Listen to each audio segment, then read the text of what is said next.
And we're back. I'm Bill Hellkamp of Reach Development Systems, and with me is Professor Plum of the Minnesota Sales Institute. Thanks for joining us. What is the difference between price, cost, and value? Often I hear those words being used interchangeably, which means that they have the same definition, and this simply is not true. Today, we will be discussing the importance of defining value and much more on episode 403 of Get in the Door podcast.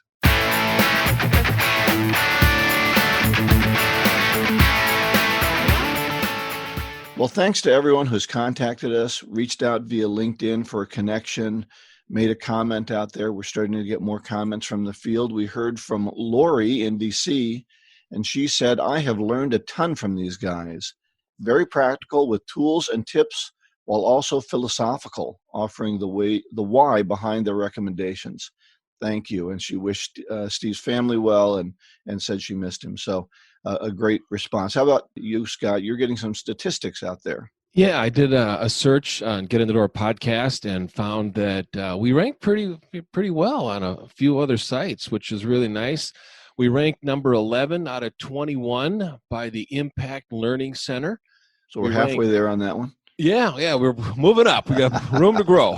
And then we ranked number 7 out of 44 by Channel of Crazy Call.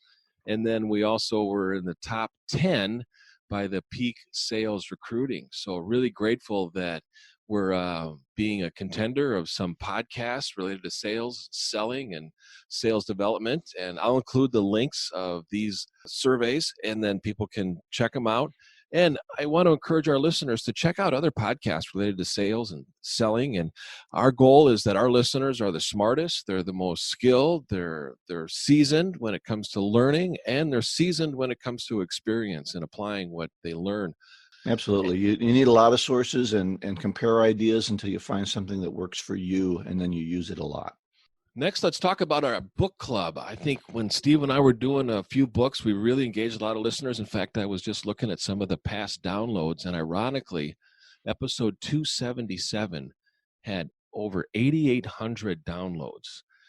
And that is the most popular episode, which is one of the chapters in the book, The Only Sales Guide I'll Ever Need, with Anthony Iannarino. We're going to be doing a book, Bill and I, The Magic of Thinking Big by David J. Schwartz, so check that out. I really love a quote that I learned many years ago by Charlie Tremendous Jones, and he once said that you'll be the same person you are 5 years from now as today, with the exception of the people you meet and the books you read. Yep. And I really have to ask yourself, are you surrounding yourself with the right people? Are you reading the right books? What are the ingredients to success, and what is success? And success is a formula, but success is not always based on just your career. Success is based on other areas that you spend your energy and you want a favorable outcome. And we have to be ready to be able to contribute to our success and follow a formula, and that's what this book is going to be about. Yeah, I'm very excited about this. We're going to cover chapter 1 or one chapter every week. So that's 13 weeks of really good information. I actually read the preface on this, Scott. I'm not a preface reader in books. I jump to the first chapter and get going. But I used to do the same thing. Then I wrote a book, and I go, gosh, I really need to add some context. So I wrote an introduction, and then I asked Tom Winninger to write the preface, and I was grateful that he did that. And I skipped it when I read your book. Did you? Okay. Well, there's still something to read then if you still have a copy. You can go back and pick that up. So anyway, the 3 things I learned from this preface that get me excited about the book: success is determined by the size of a person's thinking, and too many of us think too small. People will tell you it's competitive at the top, but in reality, there's more competition at the bottom. The top spots are looking for big thinkers. So that's a way you can differentiate yourself, is by being a big thinker. And then something you just mentioned in your opening to this, success is a habit. Yeah. And thinking big is a habit. And you have to create that habit, develop that habit. So we're going to learn that in the book. It's pretty exciting. I think you can pick it up for about $10 on Amazon. So we'll put that in the show notes. Pretty inexpensive book. Next week, we're going to cover chapter 1, Believe You Can Succeed, and You Will. This segment of Get in the Door podcast is brought to you by Steve Kloida's book, The Art of Prospecting, your guide to getting in the door. Steve Kloida was known internationally for increasing salespeople's ability to make solid appointments with qualified prospects. You too can learn this essential skill by ordering a copy of his superb book, The Art of Prospecting, Your Guide to Getting in the Door. In this book, Steve shares the top strategies and tactics he has developed, implemented, and personally tested with more than 1 million sales and prospecting calls. You can get his book on the website, theprospectingexpert.com. In addition, check out his other great online resources. Instant Sales Coaching, which will guide you through 5 online success modules. A guided prospecting process entitled Call Reluctance Transformer, and the Magnetic Selling Strategies Workbook, a detailed step-by-step guide to increasing your sales. Get any of these valuable resources at theprospectingexpert.com. So as I mentioned in the opening of the podcast, defining value. I hear the word cost and price and value, and they seem to be all interchangeable, and they all have different meanings. And when we're talking with a prospect, we need to really be able to understand what is most valuable to them. We need to be able to ask questions to learn more about what their goals are, what their challenges are, and what the problems are. And the problems sometimes are symptoms. And sometimes the problem the prospect brings you is not the real problem. It's not the first problem. It's a symptom of something else going on. And our goal as a salesperson is to ask questions to be able to qualify the prospect. And for us as salespeople to understand what the goal and the challenges are, and for us to be able to provide a relevant solution and product that sticks to the goal and challenge. One of the things that turns prospects off the most is salespeople being assumptive. And when they're assumptive, they're assuming that everybody has a problem and everybody needs their service. Bill, have you ever met a salesperson that acts like that? Yeah, we call them pitchmen. They go out and they pitch their product to you. I just read some statistics. I was looking at some sales statistics yesterday. Of the top salespeople, only 6% of them actually pitch their ideas. The bottom salespeople, that's what they think of first, is going out and telling the customer everything about their product, and then you let me know what you like. But your method is much more effective, and that is driving questions and not taking that first opportunity. You're gonna hear a sales opportunity or sales gap very early in your conversation with the client. And if that's all you address, you're going to get a little sale. But if you drive for more value, if you drive for greater understanding through your questioning, you're going to find usually a much bigger sale is hiding in the background. But the customer doesn't really either want to reveal it or even sometimes realize it. Yeah, I think a good mantra that a salesperson has to know or think about every time they go into a conversation is who knows more about the solution, the salesperson or the prospect? And obviously the salesperson does. Who knows more about the problem, the prospect or the salesperson? Now, in some cases, the salesperson may be able to identify the problem faster, quicker, sooner than a prospect and have a greater comprehension of the problem. But the prospect has to be able to understand and relate to the problem. The salesperson needs to be able to ask questions to anticipate what kind of impact that's going to have on a prospect. And then once the prospect discovers a clear understanding of the problem, then the salesperson provides a solution, sticks to the problem, value is created. Right. Now, the challenge between the cost, price, and value is that salespeople need to really concentrate on asking and anticipating, which is a new technique that I'm just really getting to understand a little bit better, is not just ask questions, but anticipate questions that the prospect is going to be asking the salesperson, and then the salesperson taking the lead and asking the question that's going to provide the solution that the salesperson is going to give to the prospect can have a better understanding of it. But the greater the cost, the greater the consequences, the greater the risk that the prospect understands, then the salesperson presents a solution, the more the prospect is willing to pay a price for the solution. That's creating value. Right. The challenge that salespeople have is that they talk so much about their solutions, the prospects don't see the value of the solution because they know more about the problem than the solution, that they don't see the context. I've always talked about determining value, but you talk about defining value, which I found made me think about it in a different way. So when I think about defining value, during the sales process, someone is going to define the value, either the client your competition, or you. And what we really need to do to differentiate ourselves is when we look at a customer's needs and we're asking good questions, determining value is only finding out what the customer already sees as a need. Yeah. Defining value is when you can drive the sale deeper than that and show something that your product or service uniquely has that they're not going to get from the competition, and then make them value that. Help them see how that will bring value to them. And now you've differentiated yourself and you've defined it. Those are the salespeople who write the RFPs. Oh, yeah. Because they have defined a new value that their competition cannot meet. And that's when you win the sale. Right, right. And defining value is a formula. It's an equation. So here it is. Keep this in mind when you're working with a prospect: as cost minus price equals value. The greater the cost minus the price, that difference is value. So often salespeople don't do a good job of really creating questions, anticipating the questions, asking the questions that prospects need to hear in order for them to have a clear understanding of the impact of what happens if you don't solve a problem today. That's the cost, consequences, and risk. So what's defined for our audience, the difference between cost and price? Who is the cost to? Who is the price to? The cost is what happens if they don't buy. Okay. The price is what happens when they do buy. So they pay a price to eliminate a cost. Think about homeowners insurance. You pay a monthly premium. That's a price. What's the cost if your house burns down?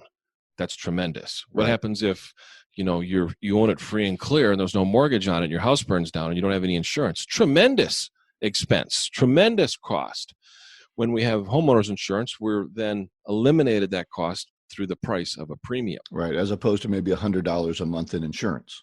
Right. Yeah. Yeah. And some things to keep in mind when we start talking about money, because money is just one of those conceptual things that salespeople struggle with. Money is an instrument used to exchange value. A dollar bill is an instrument used to exchange value.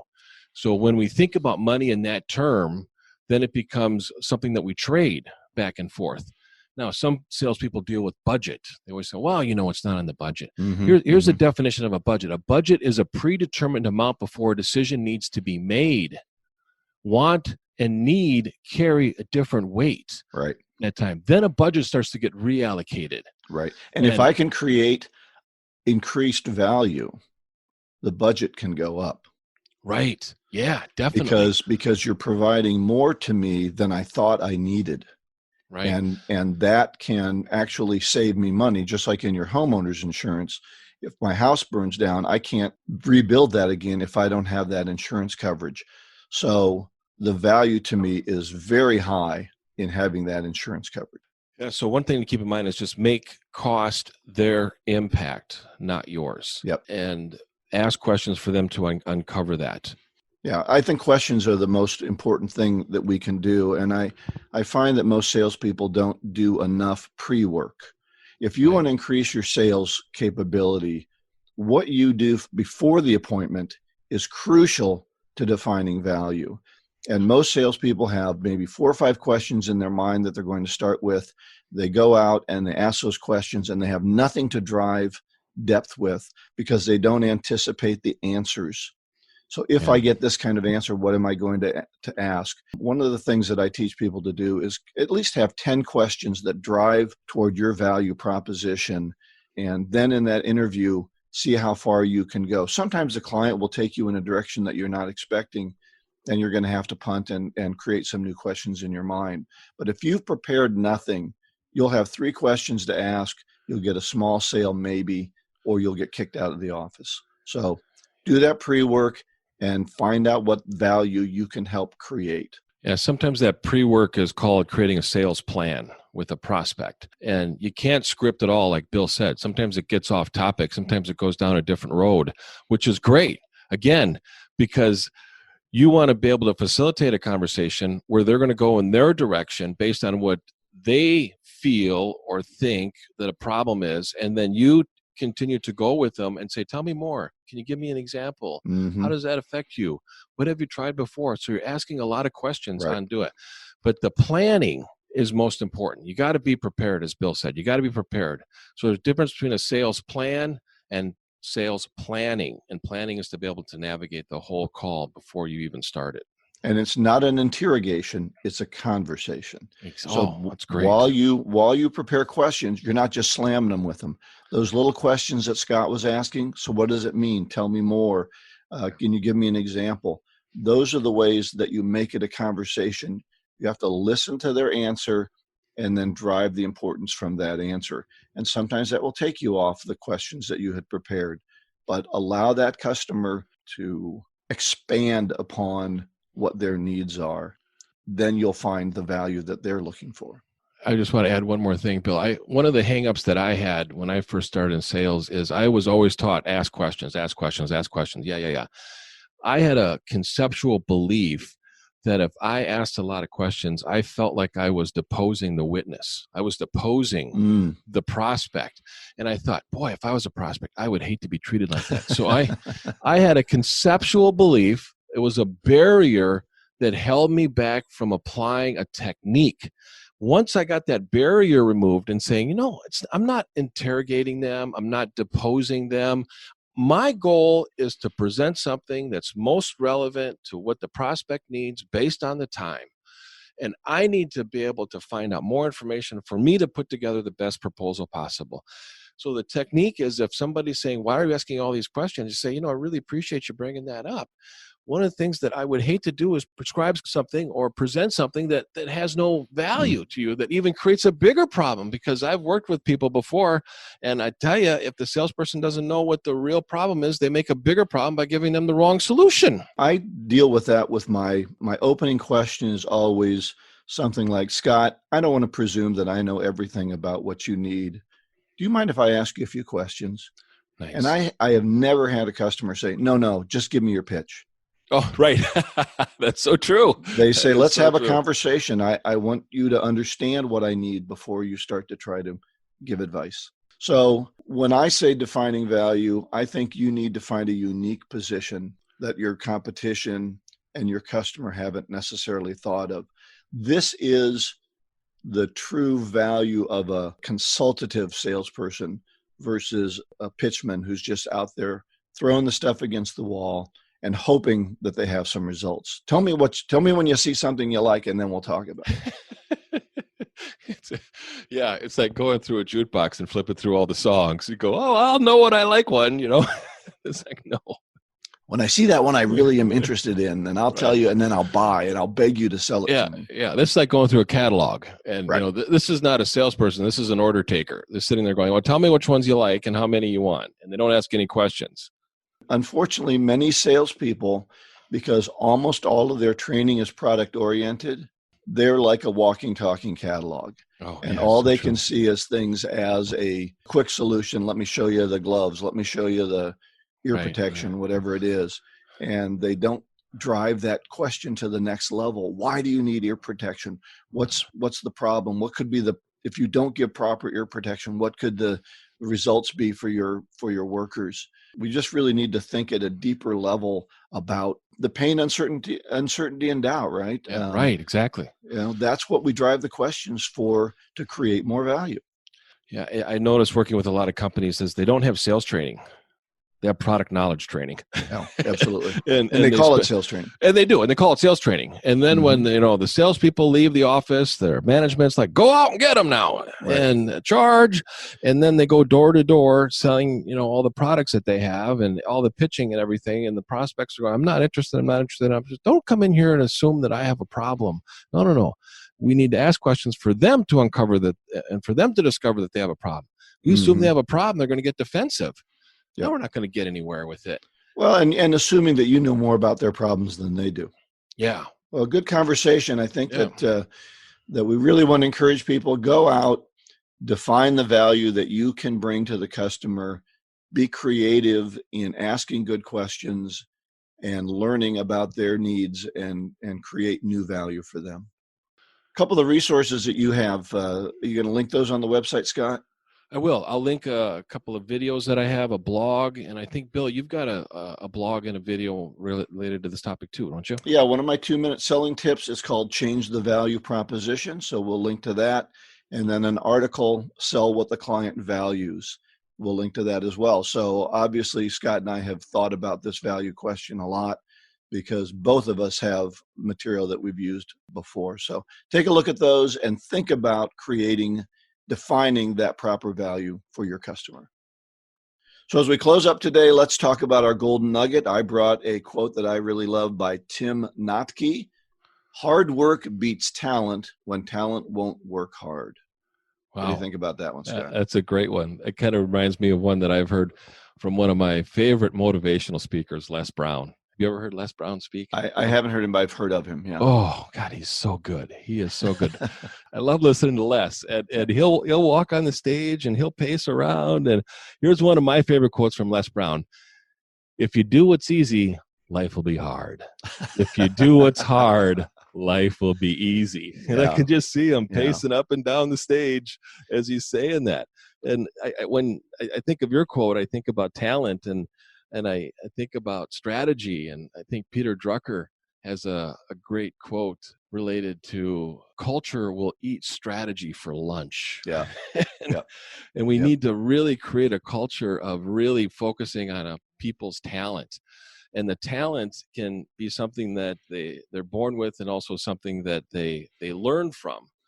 And to be able to know what gifts you have to be able to apply it is really going to make a difference in the outcome, obviously. Well, I think a lot of salespeople, I get good at making phone calls, so I only make 3 of them. I get 3 appointments and I'm good. And I have a few appointments and I do pretty good. And I live off my talent and I don't do the hard work that it takes to really succeed. I can do okay with talent, but talent and hard work, man, what a combination you can put in if you can put those two together. And we all have our talents. So hard work beats talent when talent won't work hard. A few things as we finish up here. If you want to get hold of me, obviously on the getinthedoorpodcast.com. My website is reachdev.com. Scott? You can reach me at mnsales.com. And Bill and I are both available when you call 612-789-5700. Great. That will be in the show notes as well. Next week, Chapter 1 of The Magic of Thinking Big. Believe you can succeed and you will. Our topic is going to be qualifying prospects to avoid useless meetings. Ever had a useless meeting, Scott? I've been through a few of them. I kind of want to bang my head against the table and go, why are we here? Why are we here? So we're going to talk about how do we qualify prospects so we don't go into meetings where we don't have a chance or we don't have really a response for them. Anyway, thanks for being with us on the Get in the Door podcast. We'll talk to you next week. Have a great week.